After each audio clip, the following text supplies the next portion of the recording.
What's good, YouTube? Welcome back to the channel. Welcome back to another reaction video. We got 20 scariest moments in NFL history. Let's check this out. These are the scariest moments in NFL history. Okay. Oh yeah. Around him. Bro, watching that shit live, man. First, these fans were cheering so hard, the stadium collapsed. Oh yeah, I remember this. Damn, they took out Hurts. Damn, Hurts barely escaped Damn. Kyle. Unlike this ref, because he got trapped under an Oh yeah, I remember this. Look. Yo.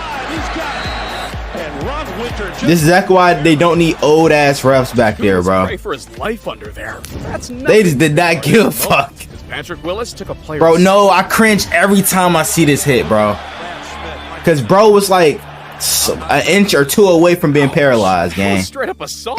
What Albert Hainsworth did was insane. Cause you wouldn't believe what happened when he lost his cool. I think I remember this. Yep, stomped on somebody's face.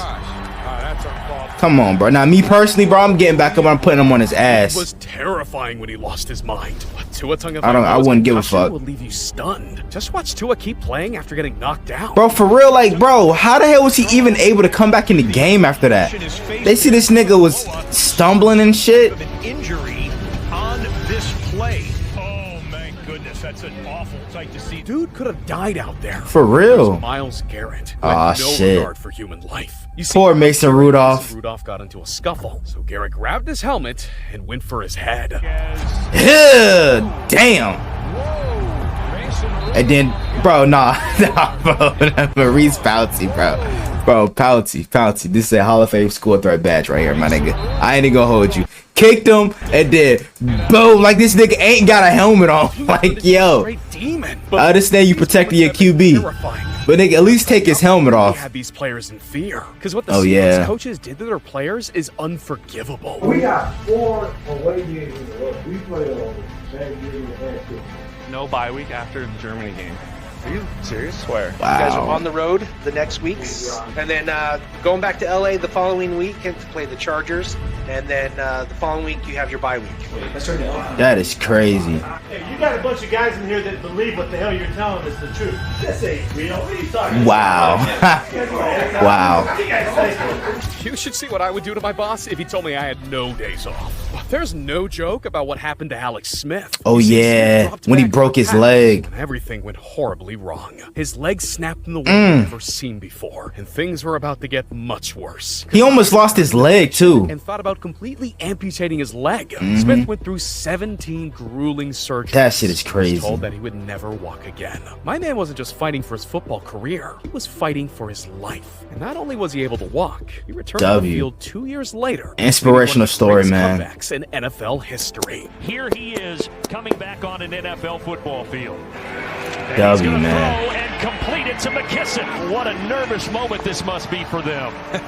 And they love it. When another player Love to see it. Death. Because Brian Robinson thought he was on his death. Oh yeah, when he got shot. Rookie year, and Robinson was enjoying a night out with his friends. But when he was walking back to his car, he saw 2 people trying to steal it. Robinson wasn't going to let them take what he had worked hard for, but these guys were willing to take things further, and so they pulled out a gun and fired off rounds. Brian Robinson Jr., a rookie running back with the Damn, bro could have lost his life that day, man. Robbery yesterday. Robinson had 2 gunshot wounds to his lower body, and he was rushed to the hospital. This was straight out of a nightmare. Robinson was just 2 weeks away from his rookie debut, but he got lucky and got to live another day. Look, scary moments are endless for players, but imagine a whole stadium in fear. Because we gotta talk about the time Minnesota experienced the worst storm ever, and the stadium literally Bro, they keep blue balling us with this damn DeMar Hamlin situation.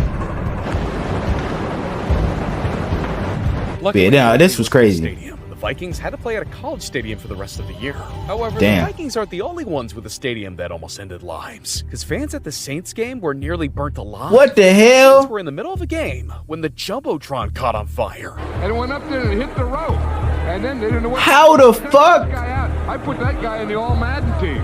It was against the. Yo, W got right here, cause how the fuck does this even start to happen? Put it out. He brings a cup. What are you doing? Kidding me? I tell you, that is a stubborn one. He got it though. Yep. He'll get an ovation. It got really hot in there. One player is lucky only his hand blew up. Oh yeah, I remember July this. celebration turned into a catastrophe. You see, JPP was having fun with his family. He was popping fireworks all night long for the kids. And when Paul went to light the last firework for the night, his life changed forever. Because the truck was right here, I was facing this way, and I lit it. Like, it was right here. As soon as I lit it, you heard boom! I jumped like this. Couldn't see anything. It was like just straight white and green, the lights that go up in the air or whatever. So when I got up, my fiance was just screaming like, I got up like it was normal. You know what I mean? Make sure I was okay. I didn't check my hand at the time. I'm just happy that, you know what I'm saying? Nobody got hurt or anything. That's how you know, my fiance she just going crazy. I'm like, excuse me, I'm like, what the is your problem? You know what I mean? She was like, your hand. And I looked at my hand, I said, shit. Paul faced the scariest moment of his life and was lucky to make millions afterwards. For real. Some players aren't so fortunate. Just imagine visiting your hometown and almost being murdered. Wait, huh? What happened to Patrick Mahomes during his rookie season? The fuck? You see, Mahomes and his boys just got back home from a baseball game, thinking it was going to be a chill night. But what they didn't know was that they were being followed by two men. Suddenly, one man flashed a gun and demanded everything they had. Mahomes then called the police as soon as possible, and they went on a high-speed chase until the robbers were finally caught. God. Michael Pinkerton told Mahomes and his friends that he, quote, had a heater as he robbed them just east of town. Bro, imagine this is the reason why Mahomes is going so crazy in the NFL. Everything for the victims, their wallets, and even their shoes. The suspect drove away, but Sheriff Larry Smith says he came back by the house, and that prompted a chase with deputies. They eventually pulled the car over, finding stolen items along with drugs inside. Of course, typical thugs. Goat Mahomes. Tearing down a gun barrel is scary. Shannon Sharp saw something more insane. Because he got so scared, he hasn't been to a woman's house in over 30 years. You see, Shannon was living it up in Denver on well, that all changed a few Yo, that all changed a few days ago. Still in college in Georgia. He needed to drive all the way back home in the middle of the night. Uncle's going He didn't want to wake up his stupid. grandma. So he called one of his girlfriends and asked if he could spend the night. Shannon thought about being a bad boy, but something told him not to. And it's a good thing that he did, because he almost lost everything he came with. You would think Uncle Shay learned his lesson. This next time, he was praying to make it out alive. You see, Sharp was a superstar in the NFL now, and he was getting paid. My man had a Rolex, gold chain, and was shining. Look, it was homecoming weekend at his old college, and he needed to go back and flex. Dude went to meet an old girlfriend again, and he was practically naked when he was in the face of death. Shannon was scared straight and speeded right back to Denver. But one thing was missing, his $50,000 Rolex. Damn. So he flipped the car around and went back. Oh, I said, homeboy, I left my roller in there. He said, man, F that. I said, man, you better turn this mofo around. I'm going to get my job. You went and got it? Did I? Boy, that was 50 bands. Bro, Unc is funny, bro. Did I? Hey, I said, my man, my roller on the dresser. He said, here you go, my man. I got it. I said, never Lord. again. So that's why it's been 30 years, huh? I can't sleep. Life wasn't so forgiving in our next moment. Oh, Ryan Shazier. Had a tackle with his head down. Damn, bro, that shit temporarily paralyzed him too. The leader of this Pittsburgh defense is not getting up. All you can do is hope and pray that Ryan Shazier is okay. In a matter of seconds, Shazier went from one of the league's top linebackers to being paralyzed from the head down. The game was taken from Shazier. And even worse, the doctors told him he would never walk again. But Shazier wasn't giving up. He went hard in the gym. He ended up The next walking thing you know, again. he's back on his feet. Yes, and sir. the Steelers draft pick the next year.